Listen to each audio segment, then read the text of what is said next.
एक अन्य घटना आज भी मेरी याद में बिल्कुल ताज़ा है। विनयनगर में हमारी एक महान परोपकारी बहन धर्मजी रहती थीं। ज्ञान लेने के उपरांत नाम की ऐसी रंगत चढ़ी कि हर समय सेवा, सत्संग, सुमिरन की धुन रहने लगी। यह बहन पढ़ी लिखी थी और टेलीफोन एक्सचेंज में काम करती थीं। उनका रौब भी इतना था कि उनके साथी भी उनसे हमेशा सहमे सहमे ही रहते थे। परंतु ज्ञान लेने के उपरांत ज्यों-ज्यों सत्संग करती रहीं, त्यों-त्यों मन में स्वयं ही नम्रता और प्यार की ताकत का एहसास जागृत होने लगा। अपने स्वभाव और व्यवहार में सकारात्मक परिवर्तन केवल उन्होंने स्वयं ही नहीं महसूस किया, बल्कि अन्य लोग भी जो उनके संपर्क में आए, उन्हें भी ऐसा ही कुछ महसूस हुआ। सत्संग करने की आपको इतनी अधिक लगन लग गई कि सुबह-सुबह सत्संग, वहां से घर आकर बच्चों को नाश्ता आदि देकर, दफ्तर और फिर दफ्तर से घर वापस आते ही कुछ चाय, पानी परिवार के साथ मिलकर पीना और तैयार होकर शाम को सत्संग, फिर सत्संग से घर आकर रात का भोजन परिवार को खिलाकर रात के सत्संग में चले जाना। सत्संग, घर और दफ्तर के काम अथवा कोई आवश्यक सामाजिक कार्यक्रम, बस इनकी यही दिनचर्या बन गई थी। आपके पति श्री माणिक जी भी सरकारी अधिकारी थे, ज्ञानवान तो थे, लेकिन सत्संग के लिए जब कभी समय मिला, उपस्थित हो गए। बस इतनी ही खुराक उन्हें काफी लगती थी। वह मन ही मन धर्म बहन जी की संगत करने की इस लगन से कभी-कभी परेशान भी हो उठते थे, लेकिन ये सोचकर खामोश रह जाते थे कि ये जाती तो सत्संग की तरफ है, कहीं इसे रोककर मेरे सिर कोई पाप न चढ़ जाए। एक दिन की बात है, यह पति पत्नी किसी घरेलू कार्य हेतु हुजूर बाबा जी का आशीर्वाद लेने निरंकारी कोठी आए। बाबा जी कमरे से हंसते हंसते बाहर आ रहे थे। इस जोड़ी ने ज्यों ही नमस्कार की, इनके कुछ बोलने से पहले ही बाबा जी ने माणिक जी से पूछ लिया, हाँ जी, गृहस्थ की गाड़ी ठीक चल रही है ना? बस फिर क्या था। माणिक जी को अपने मन के भाव अधरों तक लाने का सुनहरी अवसर प्राप्त हो गया। इस अंतर्यामी से छिपा भी क्या है जिससे कुछ छिपा सकूंगा, यह सोचकर उन्होंने बाबा जी के समक्ष शिकायतपूर्ण स्वर में कहा, सच्चे पातशाह, हमारे पति पत्नी में और तो कोई तकरार नहीं, मगर धर्म सुबह, शाम और रात संगतों में चली जाती है। कुछ समय घर, दफ्तर और समाज के कार्य ले जाते हैं। दास और परिवार के लिए तो कोई समय ही इनके पास नहीं बचता। इसलिए कभी-कभी मन में हलचल सी हो जाती है।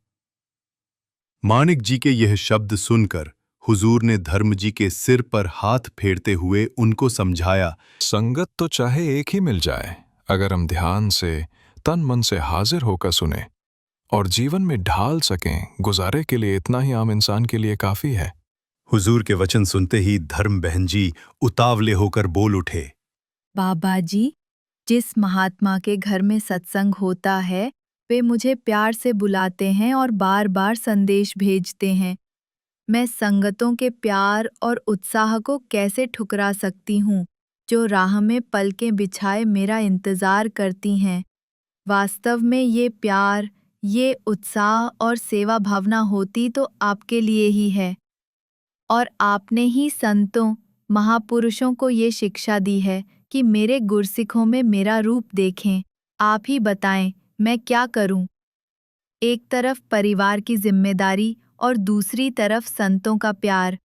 एक तरफ परिवार के प्रति फर्ज हैं, दूसरी तरफ संतों के प्रति। कोशिश तो मेरी यही होती है कि इस प्यार और फर्जी को आप जी से शक्ति लेकर निभाती जाऊं, परंतु शरीर एक ही है, एक ही समय में दो जगह पर हाजिर नहीं हो सकता। इतना कहकर बहन धर्म जी ने हुजूर के सामने अपने दिल की किताब खोलकर रख दी। हुजूर पति पत्नी के दिल के भावों को पढ़ चुके थे, अतः उन्होंने समझाते हुए फरमाया, देखो, परोपकार तो तब त्याग मांगता है।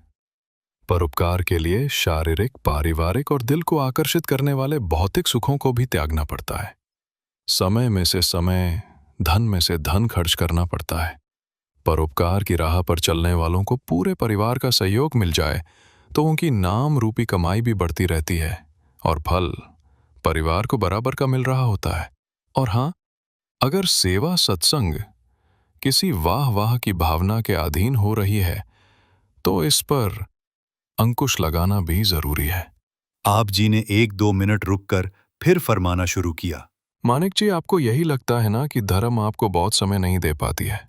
कितना अच्छा हो अगर आप और हो सके तो बच्चे भी इसके साथ ही संगतों में जाना शुरू कर दें। आपका परिवार भी साथ रहेगा और लगे हाथ संतों के प्यार और आशीर्वाद के भागीदार भी बन जाओगे। इस प्रकार आपको घर बैठकर इसकी इंतजार भी नहीं करनी पड़ेगी और इसे भी आपका साथ मिल जाएगा। धर्म, माणिक को तो मैं समझा रहा हूं, लेकिन तुम भी गृहस्थ और पत्नी धर्म को निभाओ। मिलजुलकर गृहस्थ की गाड़ी को चलाना है, इनकी खुशी भी लेनी है। आपने हंसते हुए कहा।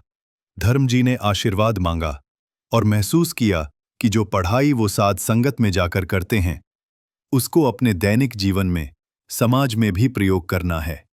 आश्चर्य की बात तो ये थी कि एक तरफ माणिक जी मन ही मन संकल्प कर रहे थे कि वो अपनी पत्नी को परोपकार के कार्यों में सहयोग देंगे और खुद भी उनके साथ सत्संग में जाया करेंगे, और दूसरी तरफ उनकी पत्नी अनुभव कर रही थी कि सत्संग में तो कर्म करने की शिक्षा दी जाती है। इस शिक्षा को मैंने केवल ग्रहण ही नहीं करते जाना, बल्कि अपने दैनिक जीवन में ढालना है, और इस कर्तव्य की पूर्ति का पहला क्षेत्र तो गृहस्थी है। अब मुझे शिकायत का कोई मौका नहीं देना चाहिए। इस प्रकार मन ही मन दोनों ने संयुक्त राह चुन ली। दोनों ने हुजूर के चरणों पर नमस्कार की और आशीर्वाद मांगा कि गृहस्थ के प्रति कर्तव्य व परोपकार दोनों ही सही ढंग से निभा पाएं, दोनों में संतुलन बना रहे। दास आज भी जब किसी की ऐसी समस्या को देखता अथवा सुनता है कि परिवार का एक सदस्य तो परोपकार के वास्ते तन मन धन तक न्यौछावर करने को तैयार है, परंतु अन्य सदस्य इसे ठीक नहीं समझते, तो मेरी आंखों के समक्ष यही घटना घूमने लगती है कि परोपकारी संतों के परिवारों का त्याग भी उनकी भक्ति ही है, जो कभी व्यर्थ नहीं जाती। परोपकार का मार्ग बहुत ही कठिन है, इसलिए कुछ गिने चुने ही इस मार्ग को चुनकर इस पर चलते हैं, लेकिन यही गिने चुने ही आगे चलकर संसार के मार्गदर्शक भी बनते हैं। परोपकारियों ने सदा ध्यान भी रखना है कि कहीं हमसे पारिवारिक कर्तव्यों में कोई चूक न हो जाए।